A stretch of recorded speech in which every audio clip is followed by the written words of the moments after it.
Rizia has just sold her family home in the city and bought this, a 27.5-acre completely derelict farm in the heart of the Pentland Hills. A lifelong dog lover, Rizia has grand plans to build a dog training business here. Dogs are a big part of my life and they will be a big part of the farm. As well as gaining the required dog training skills, her plan over the next year is to clear the site of rubbish, debris and rubble and create a 7-acre outdoor dog training area, a covered indoor training area and build her forever home. She also wants to create a small holding, erecting a polytunnel where she'll grow cut flowers to sell, and in time she plans to plant 1,000 trees to create new woodland and build boarding kennels to grow the business. There's a lot of work to do. So where are you going to begin? My 2 sons are hard at work getting everything fenced in just now, and then once they've done that, they're straight on to building my house. But until then, she'll be living in the transit van. I'm going to put my hat on. Now, it's getting cold. It's actually chilly here. With the temperature dropping below zero, Rizia settles in for her first night in her new home. With no electricity, no running water. I'm going to be cold, so I'm just going to use this downy to sleep here with it. And then my pillow. There's no light, so when it's dark, it's pitch black. That'll do. But I've got the dogs.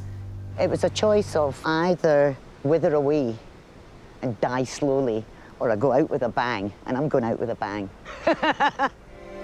Rizia, this is already looking like quite a task ahead of you. Well, it looks like the apocalypse has been and gone. Do you know?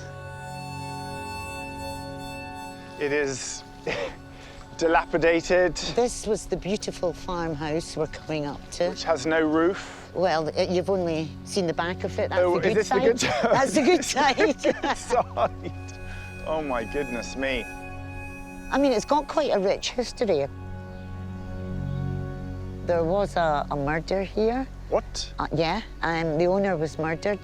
And since then, because it's lain vacant, it's been used as fly tipping, there's been vandals. So I see loos, fridges, freezers, oh my God. Sorry, it gets worse. It's okay, this is only the start. Am I allowed to be slightly overwhelmed? I don't want to use the word horrified because there is still lots of beauty around us. Look that way. Yeah, beautiful, horrific. I mean, Rizia, where do you even begin? I'm sharing this journey with many people all across the UK. This, I think, is the one that excites me the most. This is my last big adventure. I'm going to enjoy it. It's no secret. I've always dreamed of relocating to one of my favourite places on Earth, Scotland. Well, I'm off to meet a family who are doing just that. A family who moved more than 500 miles to renovate a derelict pub here in the wilds of Scotland. I've never ever worked in a commercial kitchen. I don't know how a kitchen runs. They're half an hour into a 3-hour service and things are already starting to get on top of Tony. What is it, chips and beans? Sausage, chips and beans. There's been a mix-up with the bookings and too many tables have been booked to arrive at the same time. This means that Tony has to prepare multiple dishes at once. There we go. Sausage and beans. No, chips and beans. Like really shaking. I don't really want to be here anymore. Hey there, babe. Yeah, no, I've had enough now. I'm seriously losing it. Losing this. This is just running away with me now. Some customers have been waiting almost an hour for their main course. Anything hard? Is there anything I can do? Not really. Just go and apologise to people that are waiting so long. I'm sorry to interrupt. I'm sorry to do a conversation. What a corner for a burger. It's ridiculous. With service finally over,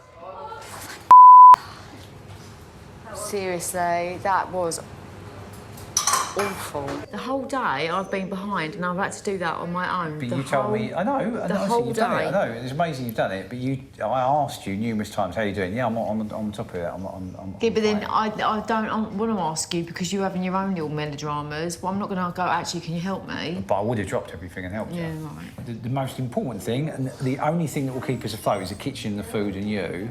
So if there's anything I can do to make your life a little bit easier or more manageable, then I'll do that. It's the volume of orders that come in. Yeah. Because you don't, like, when the orders come in, you don't just look at one order. No, you don't. You look at all of it. You have to look at all of them. I know you do. And I think you look at that and it's daunting. It's a place for food. Oh, no. Yeah, that's what you've just got to break it down as. And if there's 20 plates of food you've got to prep at that time, you can do it. The next month brings continuous hard graft for Tony and Paul, who moved to Scotland for a better life. We sold our flat in London and bought this and still had change. Glorious Scotland. This is one of my favourite places on earth. I've often imagined what it would be like to bring my own family here and open a boutique hotel. It's the Scottish dream. Well, I'm coming to meet a family who've done just that. They've moved from Croydon in South London. They bought a dilapidated hotel here in the Highlands on the border of the Cairngorms National Park. After getting married in 2015, Jade and Alice are turning their backs on the big city to start a brand new life in the country. They both had high-paying jobs in London, Jade in PR and Alice in finance, but they felt trapped on the treadmill. It's the perfect place for opportunity, but it's at what cost? Life in London was very repetitive. Do the same thing every day. I found it very tiresome after a while. Being wage slaves didn't leave much time to enjoy their lives together outside of work.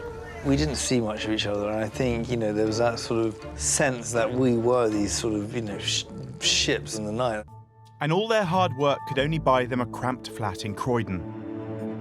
Our old flat was tiny. It was like 527 square feet, 2 dogs and 2 human beings. It was pretty chaotic. After tying the knot, they've bravely decided to make a new life far away from the London rat race. Alice, who's Scottish on her mother's side, knows just where she wants to be. My father was in the army, so we travelled a lot. I think Scotland and seeing my grandparents was probably the one constant home that I saw throughout my childhood.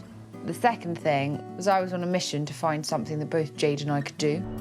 They searched for 8 months before finding their dream business, a small country hotel by a beautiful loch. This project allows us to spend more time together. I'm hoping it is also going to give us the work-life balance that we're looking for. Being outside, walking our dogs, exploring where we live. I want it to allow us to enjoy life. So they've traded in a foot on the London property ladder and secure well-paid jobs for this, an ancient rundown hotel in the heart of the countryside. We sold our flat in London and bought this and still had change. The hotel is 500 miles from London, in the wilds of the Scottish Highlands. The nearest town is Pitlochry, over 10 miles away. The hotel has 6 guest bedrooms and staff living quarters, as well as a restaurant and a bar that sits 40 people. But it's been empty for 2 years. You guys bought a hotel. Yeah. Don't say it too much because it's a bit scary.